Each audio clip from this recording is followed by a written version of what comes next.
വിധി ഞാനിപ്പോൾ ഫോണിലൂടെ ഒരാൾ പറഞ്ഞതറിഞ്ഞതേ ഉള്ളൂ. വിധിയുടെ വിശദാംശങ്ങളോ വിധി പകർപ്പോ മനസ്സിലാക്കിയിട്ടില്ല. എന്തായാലും നേരത്തെ കോടതി കുറ്റക്കാരാണെന്ന് പറഞ്ഞപ്പോൾ ഒരാളെ നിരപരാധിയാണെന്ന് കണ്ടെത്തി കുറ്റവിമുക്തനാക്കി. ബാക്കി 9 പേരുണ്ട്. അതിലൊരാളെ ജീവപര്യന്തത്തിനല്ല ശിക്ഷിച്ചത് എന്നാണ് അറിയുന്നത്. അയാളുടെ ശിക്ഷ എത്രയാണെന്നും അറിയില്ല. എന്തായാലും ശിക്ഷിക്കപ്പെട്ടവർ കുറ്റവാളികളാണെന്ന് ഞങ്ങൾ കാണുന്നില്ല. കോടതി ഇപ്പോൾ തെളിവുകളും വസ്തുതകളും നോക്കിയിട്ടായിരിക്കും ഇപ്പോൾ ശിക്ഷ വിധിച്ചത്. പക്ഷെ അതിൻ്റെ മേലെ നിരപരാധികളായ ഇപ്പോൾ ശിക്ഷിക്കപ്പെട്ടവരെ ഹൈക്കോടതിയിൽ അപ്പീൽ കൊടുത്ത് അവരെ രക്ഷിക്കാൻ വേണ്ടിയിട്ടും അവരുടെ നിരപരാധിത്വം കോടതിയുടെ മുമ്പാകെ തെളിയിക്കാൻ വേണ്ടിയും പരിശ്രമിക്കും. പാർട്ടിയുടെ ഏരിയ സെക്രട്ടറി അടക്കം കേസിൽ പ്രതിയാക്കി കളഞ്ഞില്ലേ? ആ ടി പി രവീന്ദ്രൻ ഇപ്പം ജീവിച്ചിരിപ്പുണ്ടെങ്കിൽ എല്ലാവരും മൂക്കത്ത് വിരൽ വെച്ചിട്ട് പറഞ്ഞു പോകും, എല്ലാം രവിയാ. പാർട്ടിയുടെ അന്നത്തെ എടക്കാട് ഏരിയ സെക്രട്ടറിയെ 20 കൊല്ലം മുമ്പ് കള്ളക്കേസിൽ പ്രതിയാക്കിയതാണ് ഈ കേസ്. അദ്ദേഹം മരണപ്പെട്ടു പോയി, അല്ലെങ്കിൽ അയാൾ ഇപ്പം ജയിലിൽ കിടക്കണ്ടേ.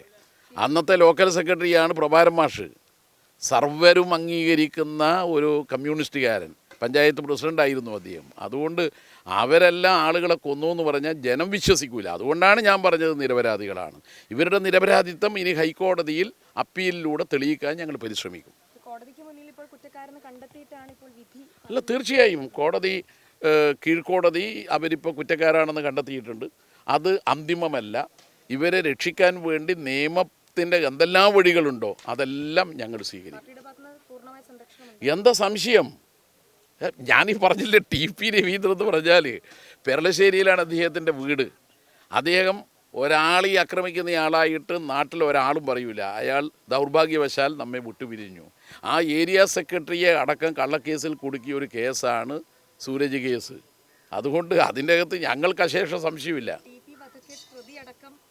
അല്ല, അതെല്ലാം പിന്നീട് പ്രതികളാക്കപ്പെട്ടതാണ്. അതൊന്നും ഞങ്ങളുടെ മുമ്പിൽ വിഷയമല്ല. ഈ സംഭവത്തിൽ ഇപ്പോൾ ശിക്ഷിക്കപ്പെട്ടവർ കോടതിയുടെ മുമ്പാകെ വന്ന വസ്തുതകളോ തെളിവുകളോ അടിസ്ഥാനത്തിൽ ശിക്ഷിക്കപ്പെട്ടതാണെങ്കിലും അവരുടെ നിരപരാധിത്വം തെളിയിക്കാൻ ഏത് നിയമ സംവിധാനത്തിന് മുമ്പാകെയും അപ്പീലായി സമർപ്പിക്കും. അല്ല, അതിലെന്തെങ്കിലും ഉണ്ടോ ഇല്ലയോ എന്നുള്ളത് വിധിപ്പകർപ്പൊക്കെ നോക്കിയാലേ പറയാൻ കഴിയുള്ളൂ. ഞാനിപ്പോൾ പ്രാഥമികമായ ഈ വിവരത്തിൻ്റെ അടിസ്ഥാനത്തിൽ പറഞ്ഞാൽ കോടതി ശിക്ഷിച്ചിട്ടുണ്ട്. കോടതിയുടെ മുമ്പാകെ വന്ന തെളിവും വസ്തുതകളുമായിരിക്കും കോടതി എടുത്തിട്ടുണ്ടാകുക. പക്ഷെ സമൂഹത്തിന് മുമ്പാകെ ടി പി രവീന്ദ്രൻ അടക്കമുള്ള കമ്മ്യൂണിസ്റ്റ് നേതാക്കൾ കൊലയാളികളല്ല, പ്രഭാകരൻ മാസ്റ്റർ ഉൾപ്പെടെയുള്ളവർ കൊലയാളികളല്ല. അതുകൊണ്ട് ഇവരുടെ നിരപരാധിത്വം ഉയർന്ന കോടതിയിൽ തെളിയിക്കാൻ പരിശ്രമിക്കും.